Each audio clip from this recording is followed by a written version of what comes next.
Hi everyone, this is MVTex and today I'll show you how to unbox a netgate pfsense firewall. I purchased a netgate pfsense firewall and this is a video on how to unbox it, and will provide also a video on configuration from initial step to the working step, and I'll show you how to configure this firewall to protect your network with attacks and malware.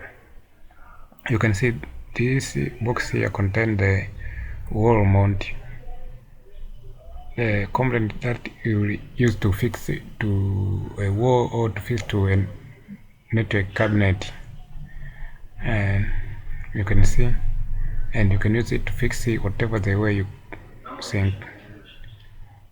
If you are going to mount you to use it inside the network cabinet, it's up to you, or you are going to use it in a wall, and it's up to you. Here I'm going to open the box for the firewall itself. That also is as a router or it's a netgate, and you can see this cable.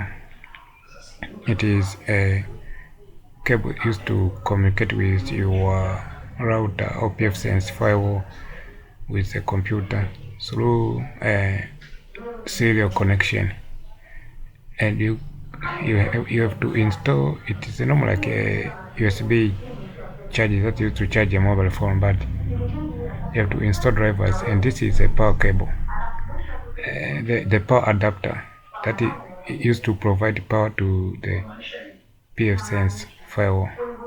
And here we have a power cable that is plugged to from the power to the adapter itself. You can see here the sense come from German. I'm going to open itself.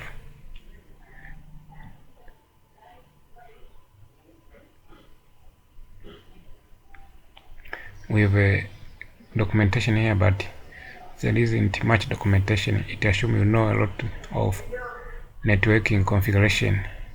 That's why no more documentation here, but it provides a link to the site that you can find some other documentation. You can see here it is white in color, and there's many ports. As you can see here, there are one ports, console cable ports, and LAN ports. You can see here there is a heat sinks. It just sometimes it just overheat due to the traffic management it encounter. For instance, if you install some tools used to manage traffic, it become overheated and you need to cool it for it to make it work effective. Can you see also there is holes here that used to pass air inside it for cooling, and in the left, in the sides, there is also holes.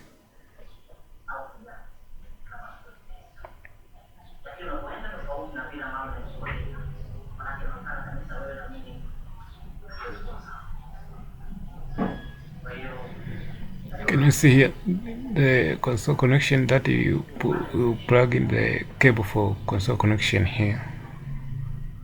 This a normal like USB charger, but you have to install driver for it to work. You plug in here, then on the other side you plug to your computer that you want to interact with the pfSense firewall. Also, you can use a console cable here, and this console cable not come with this device. You need to find yourself anywhere. You need to purchase, or you need to do if you already have. And you can see here the LAN ports and WAN ports. There are 4 LAN ports and other 1 port, and the power you have to plug in here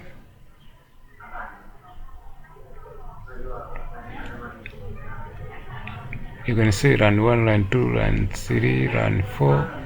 They are run ports. Also, we have this optical ports that you provide, that you connect with optical connection.